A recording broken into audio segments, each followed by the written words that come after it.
be solving quadratics, which we've done throughout this chapter with factoring and the square root method. Today we're going to use the quadratic formula. So with factoring, you were only able to do that with equations that are factorable. And with solving by square roots, you could only do that if you were missing in a middle term, like just the term with x. So the nice thing about solving with the quadratic formula is that you can use it with any equation that's a quadratic. So as long as it has an x squared, you can do it with the quadratic formula. So these are the steps we're going to follow. You should memorize this formula.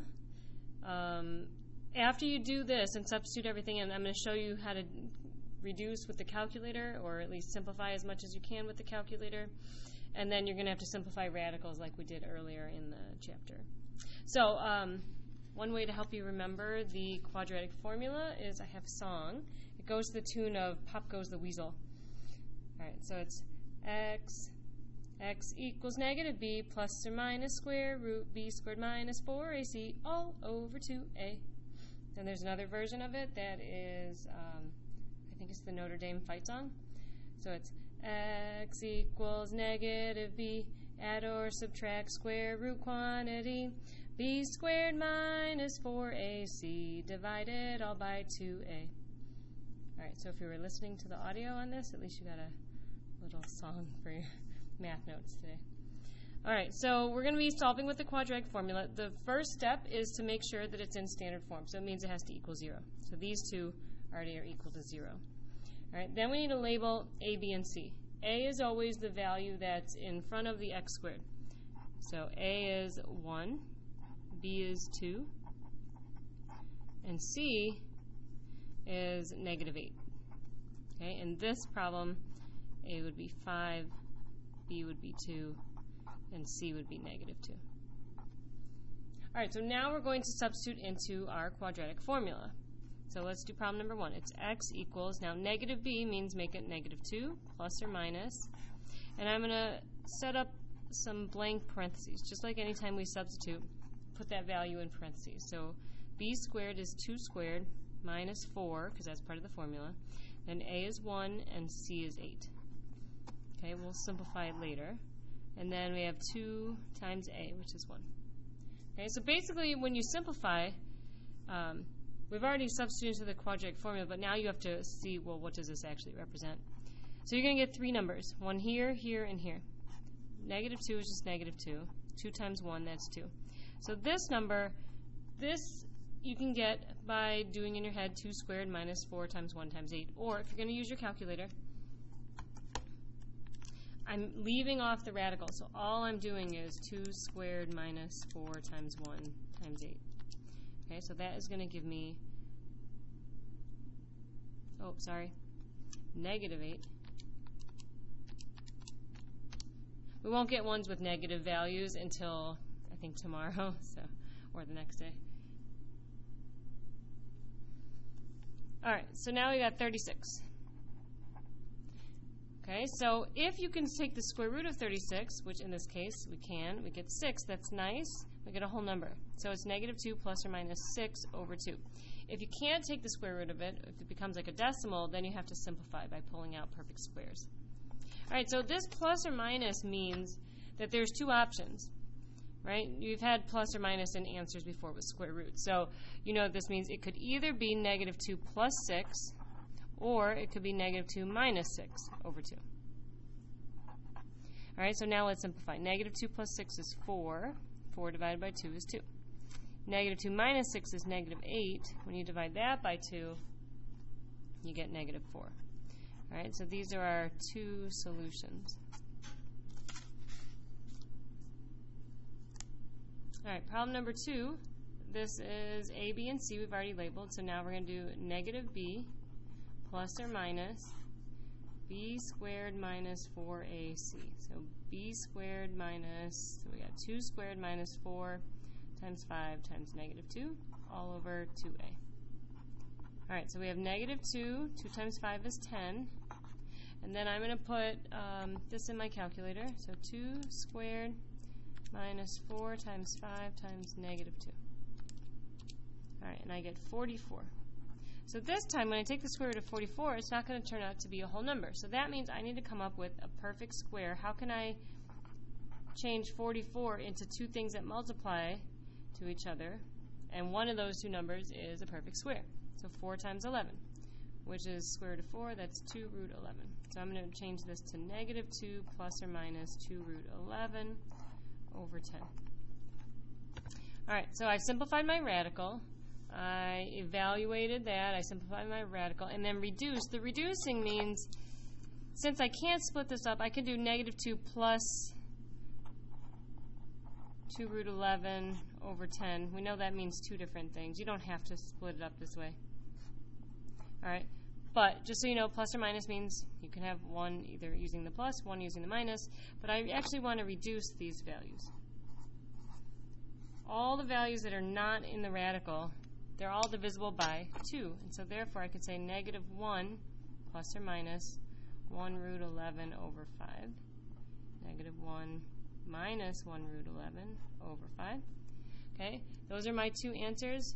I would say that you could just leave it as negative 1 plus or minus root 11 over 5. That answer would probably be the best, because that way you don't have to split up as plus and minus. This just says plus. This is minus, but you can just leave it as plus minus. And then you don't need the 1 that's in front of there. All right, when you're done, flip over to the back, and we're going to do a couple more like that. All right, so first thing you need to do is add 27 to both sides. So 2x squared minus 16x plus 27 equals 0. All right, so I'm going to say A is 2. B is negative 16, and C is 27. So it's x equals, opposite of B is now plus 16. 2a is 2 times 2, and this part is b squared minus 4ac. So b squared is negative 16, 4a is 2 times 27. All right, so you're going to put all this in your calculator if you need to. So negative 16 squared minus 4 times 2 times 27, and that gives me 40. All right, so take the square root of 40. Well, that doesn't work, so I know that I need to come up with perfect square. So 40 is 4 times 10, so that's really 2 root 10. And again, you're looking at all the numbers, not the 10, so just the 16, 2, and 4. Can they all be divided? They can all be divided by 2. So there's your final reduced answer, 8 plus or minus root 10 all over 2. Okay, this one does not say equals 0, so we're going to move the 18 to the other side. This is A is 3, B is 2, and C is negative 18. So it's x equals negative b plus or minus b squared minus 4ac all over 2a. So it's, let's see, I don't know that one. So we're going to do 2 squared minus 4 times 3 times negative 18. And that gives me 220. And 2 times 3 is 6. All right, so 220, that is not a perfect square. It would be 225, would be the closest perfect square. 220 is divisible by 4, so this is 4 times 55. So this is negative 2 plus or minus 2 root 55 over 6.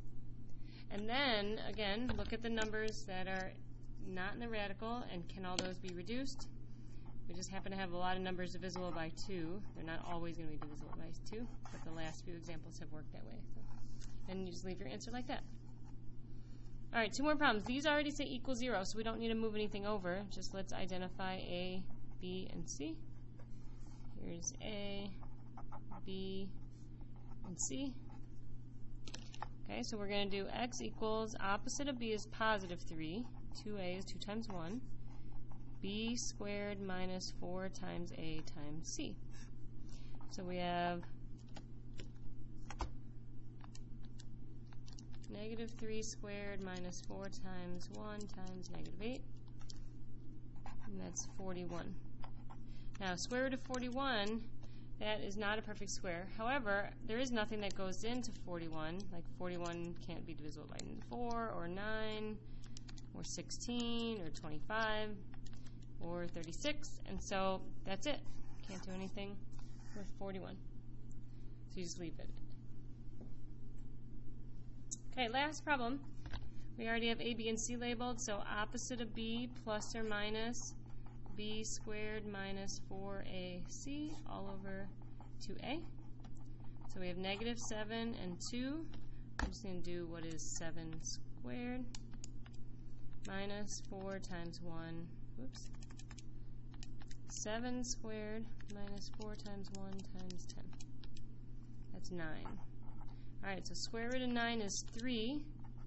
Negative 7 plus or minus 3 over 2. So if it has a radical in it, you simplify the radical. If it doesn't, it's kind of like problem number 1 that we did over here. You want to split it up. So one answer is negative 7 plus 3 over 2, and another answer is negative 7 minus 3 over 2. If you do this in your calculator, do it as separate with the top and the bottom. So you have negative 4 divided by 2, which is negative 2. Don't put it all in at once. So negative 7 minus 3 divided by 2, so you have negative 10 over 2. That's negative 5. Alright, so if you end up with no radical, you should end up with a whole number or integers or fractions as your answers. Alright, you get bonus points tomorrow if you could sing the quadratic formula song from the video today.